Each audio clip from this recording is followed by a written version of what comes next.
This video is sponsored by Squarespace.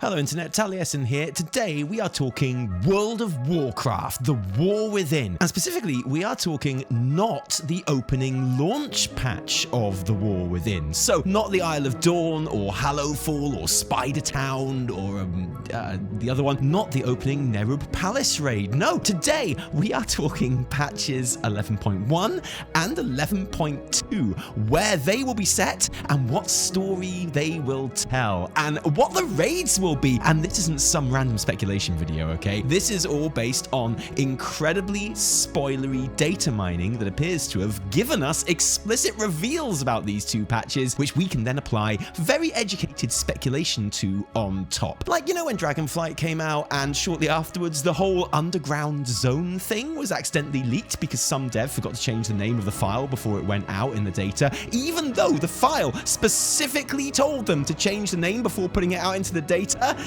Yeah, our knowledge of 11.1 and 2 is that level of giveaway. So be warned, if you don't want to be spoiled on this, then don't be a dick. Go and watch something else instead, okay? But for the rest of you spoiler-munching chads, join us as we talk about basically the entire expansion arc of the War Within and what patches 11.1 and 11.2 will have in store, okay? Go, go, go, go, go, go, go, go, go, go, go. The shape of an expansion. And when I say that we are now able to map the entire arc of the expansion, I'm not joking. It's worth noting that in this latest leak, which we'll talk about in just a second, one of the biggest fears of players regarding the World Soul Saga in general appears to have been erased. Mainly that the War Within and two following expansions, Midnight and Last Titan, will feature notably less content than we are used to or would expect from a full-price WoW installment. This fear is pretty justifiable in my opinion, and stems from Chris Metzen at the reveal of the World Soul Saga in BlizzCon 2023, and multiple dev interviews since, which seem to reiterate the desire to get expansions out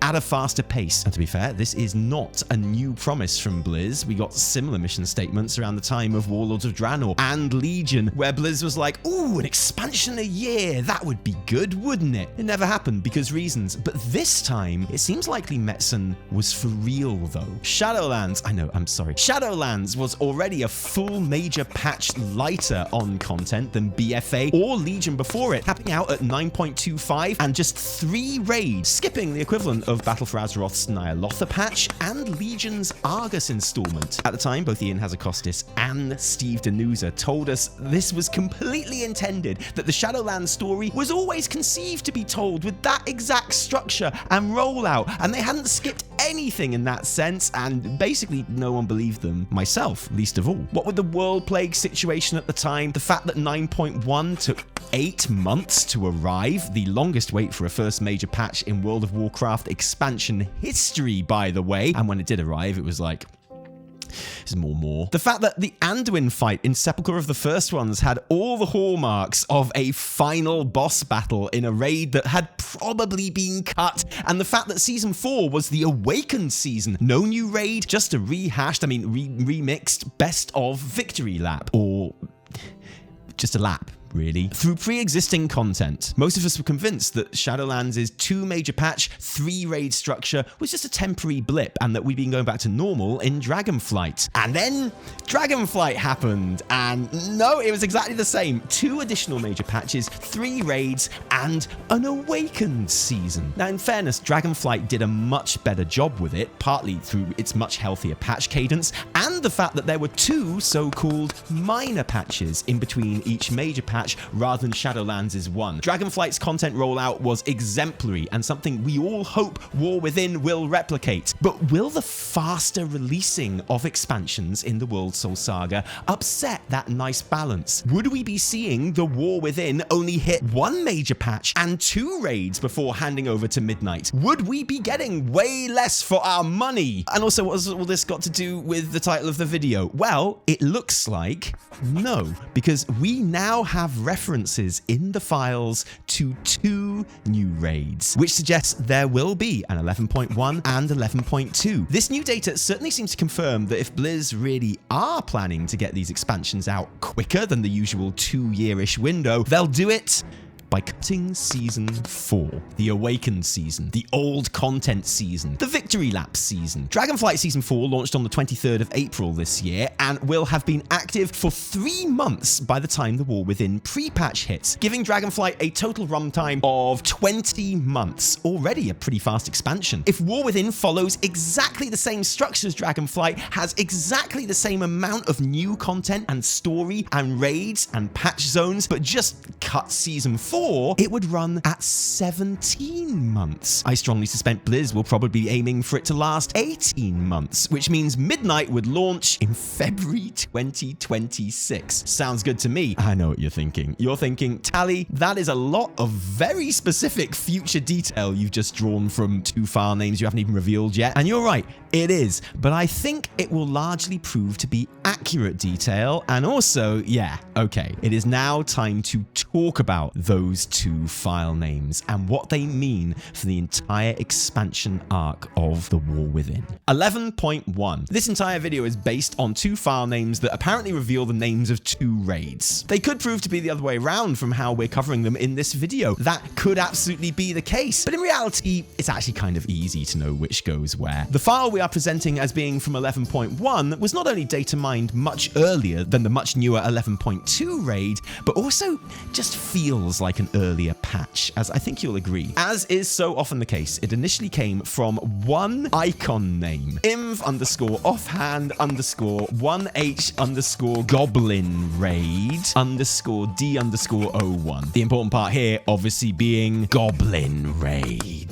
This file name has been pretty widely reported, and there have since been other icons found that cement 11.1 as the Goblin patch. This shouldn't really be too surprising. Goblins feature pretty heavily in the initial War Within story. In fact, they're easily the most represented horde-only race in the story at all. Although, honestly, that's not saying much. This expansion might as well be called World of Alliance Craft, the Alliance Within so far. But Gazlo and Noggin Fodder got a short story dedicated to them in the upcoming Whispers Within collection, and we quest with Gazlo a reasonable amount in the leveling campaign, especially in Kahet, where there is a sizable and conspicuous venture company presence. In fact, in Kahet, the venture company have basically taken over a whole Niffin town and turned it into a wretched hive of scum and villainy, using it as a resort and gambling den, all under the auspices of their leader, Jenny Boombuckle. There's one particular questline where a cave has become infested with bugs. In Kahet, bugs, I know, right? Because Jenny and her goblin boys threw out the Niffin incense that was being used to keep them away and replaced it with their own scent. We take a flamethrower and sort out the icky spiders, and a valuable lesson is learned, probably, about respecting your environment and the knowledge of the natives, and also that flamethrowers are cool and very useful. A super interesting bit for our purposes, though, is in some dialogue at the end where Gazlo says, "I want to hear more about where you're from," and Jenny replies, "You mean the Undermine? Sure, I'm in." And this is interesting because she said the thing! She said the thing! Yeah, she said Undermine. History lesson, Undermine is the underground capital of the Goblins, which we have never seen. It was originally slated to be included as a playable area in vanilla World of Warcraft, but got thrown on the cutting room floor along with Nazjatar, the Dragon Isles, and the Emerald Dream, making it basically the last of the unreleased OG WoW locations not to appear in the game at this point. The city is built under the island of Khazan, which we have seen in the Goblin starting zone in Cataclysm, and a BFA dungeon. You'd have to say, if we were going to the Undermine, what better time than the underground expansion, which also heavily features goblins and an explicit mention of Undermine and also the Datamining goblin raid icons. No better time, in my opinion. Undermine would make an exciting patch zone and raid, no doubt. It was originally literally a mine back when the goblins were forced to work there by the Zandalari trolls. One swift rebellion later, it became their city, a wild tinker town of island caverns connected by glass tunnels through volcanic rock. I bet there'd be cool jetpack dynamic mounts to help us soar through the dense and very vertical spaces, weaving under old mine tracks that have been repurposed as roads and drag racing strips. We know that there is still a Zandalari troll presence in the city too, the goblins' former oppressors, who are now themselves slaves. That Gazlo short story is all about him trying to change goblin society into a more caring and united force within the Horde. Great potential for a story storyline revolving around overthrowing the current despicable slaver bosses of the city, bosses which probably involve Galliwick in some currently unknown capacity. I think 11.1 is like 90% certain to take place in the Undermine at this point, but maybe not. A goblin raid doesn't have to mean the long-requested and much-hyped subterranean home of the goblins. It could mean something else. But whatever it is, Undermine or otherwise, you just know the gear coming out of that raid is going to be absolutely wild in its aesthetic and its random effects. And actually, on that point, obviously, we know that the next playable race in WoW will be the Tinker, and we've known that ever since I started saying it with absolute certainty back in Battle for Azeroth. But an 11.1 patch set in the Undermine would be the perfect place to lay the groundwork for that class finally happening, or even just chucking it in there wholesale. Blizzard established that they can now just throw new specs into the mix midway through an X pack, and that always goes very, very well. So it's not complete madness to consider this as a possibility. And yeah, this Undermine Goblin raid stuff is all very interesting for sure, but it's kind of old news, whereas the newest bit of data mining is very exciting, has some very important implications for what we think will be the final major patch. Ladies and gentlemen, it would appear we are going to Kahet, home of the Ethereals.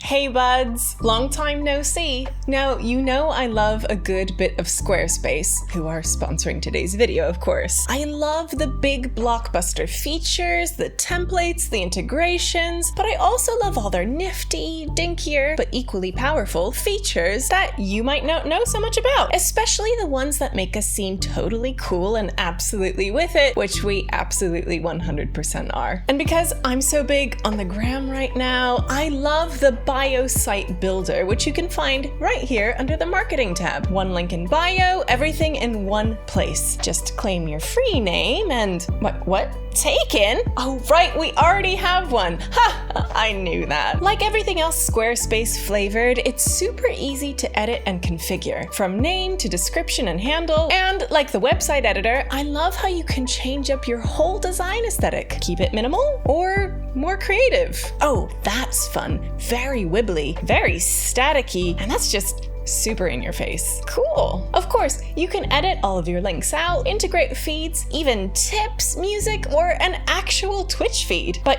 you know me, and you know my favorite thing in the world is a good old deep dive into the analytics. And look at that, an instant top-down summary of views and top pages, and wait, we have a TikTok? Okay, I clearly have some catching up to do. In the meantime, why don't you give your own bio site a try? Just head to squarespace.com/TaliaSinevitel and enjoy a whopping 10% off your first purchase of a Squarespace website or domain. Or if you're feeling analog, just use code TaliaSinevitel instead. That's squarespace.com/TaliaSinevitel. Happy bio siting. Hey, have you linked our Instagram on the bio site? Of course I have, Tally. That's literally the whole point of it.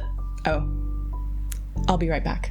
11.2. As far as we can tell, this originally came from our friend Ellie, aka Keyboard Turner, who is always on the bleeding edge of interesting WoW data mining, and a couple of weeks ago uncovered these file names referring to an Ethereal raid. Opens the door to many tantalizing possibilities for patch 11.2, but means one thing seems absolutely certain. It's about to get voidy as at the end of War Within. Ethereals are those cool space mummies that first came to prominence in WoW during the Burning Crusade. Their planet, Kahet, was attacked by a Void Lord, Dimensius, who opened countless gateways to the Void and the Twisting Nether to bombard the planet, eventually destroying it. Those arcane energies tearing away the inhabitants' corporal forms and turning them into bodiless souls of pure arcane power. Dimensius' plan had kind of worked, but also he just kind of created a new race of arcane super beings to fight back against him, and his invasion was brought to a standstill. However, over the years, his forces were able to grow and regain their power, and the Ethereals eventually had to flee into the Nether. Since then, they've become mostly neutral intergalactic traders, although some have made a point of turning to the Void. Most famously at this point, Locust Walker, who we've already had interactions with in Legion and in the Alleria Darkheart quests from Dragonflight. We've actually defeated a presumably very weak version version of Dimensius in Manaforge Ultras questing in Burning Crusade, but as far as we know, he still has control of whatever is left of Koresh. So, what is that Ethereal raid all about? I don't know, but I don't think it's going to be a big Ethereal town or new planet or settlement. That would be far too similar to Shadowlands' mega dungeon Tazavesh, the Broker's Bazaar. The Brokers were designed to be basically the Shadowlands version of Ethereals. They serve essentially the same purpose and character profile. I personally think it is far more likely that 11.2 will see us head to Koresh and attempt to win it back from Dimensius, or stop Xal'atath recruiting Dimensius in her fight against Azeroth and her World Soul. Those Void Ethereals we mentioned earlier are generally called Shadow Guard, Ethereals who have embraced the Void, initially with the aim of using its power to win their planet back from Dimensius. It didn't work out. And nowadays, the Nexus Stalkers have shifted their objective to just becoming Voids. And so what if they've just gone back to Koresh and are now hanging with the Void God who lives there? We've already seen that there are Voidy Shadow Guard Ethereals who appear to be working for Xal'atath in some capacity. There is what looks to be a Shadow Guard assassin in league with Queen Ansarek, Nexus Princess Kaiveza, who is a boss in the opening Narubar Palace raid. Interestingly, our boy Locust Walker, despite also being a Voidy Ethereal, tends to act in direct opposition to the Shadow Guard. I think Koresh is a very likely destination for 11.2. Best case scenario is that it's played like Argus and Legion, a multi-zone destroyed planet consumed by Void, with questing and dailies and a raid that brings us face to face with Dimensius and whoever else might be around there. The Voidy Nexus Walkers would obviously be among the baddies in this scenario, but we could be led through the zone by Locust Walker doing all the explaining, and there could be groups of Arcani Ethereals with us too who want to help us take their planet back. The raid could be in like the old Ethereal Nexus Lord Palace or whatever. Without wanting to dwell on it or put too fine a point on things, it's also quite easy to imagine how a final patch foray into the Void might somehow, don't know how, result in the gigantic all-consuming Void evasion and attack on the Sunwell that we've been promised in Midnight, but I don't know how. Not to dwell on it or speculate too strongly on how our adventures in Koresh might go, though obviously I'm sure it'll be fine. And you know what? Blizzard have very recently just revealed that they are going to have a big presence at Gamescom in August. I know for a fact that a lot of World of Warcraft creators are going to be there. We're going to be there. And I genuinely have no idea what they plan to reveal, if anything, if they even have a presentation. But would it really surprise anyone if they pull a Legion on this, where just before the release of the new expansion, Ian Hazzikostas trots on the stage with that saucy look in his eye and reveals patch 11.1 and 11.2? It would not be the first time. And so we might end up finding out whether this is all true or not much sooner than we expect. But at the moment, that's what we're working with. 11.1 Undermine, 11.2 Koresh. What do we think of that for the shape of an expansion? Is it an exciting prospect, or maybe underground and void overload? Do you think we're completely wrong in our deductions here, and that actually it's all going to be happening somewhere else? And if the expansion is just going to be 3 seasons long, as we speculate, how do you feel about that? Let us know in the comments below. And thanks for joining us today. If you like this video, don't thank us. Thank our patrons who give us their actual real life money to make all of our work happen. And patrons, seriously, thank you, because without you, there would be a whole lot less Taliesin and Evertel. As always, there is an ad and sponsor-free version of this video up on Patreon for you to enjoy. If you didn't like it, downvote the shit out of it. Remember, my name is Day9. No, from me, Taliesin and Evertel. Until next time, cheerio.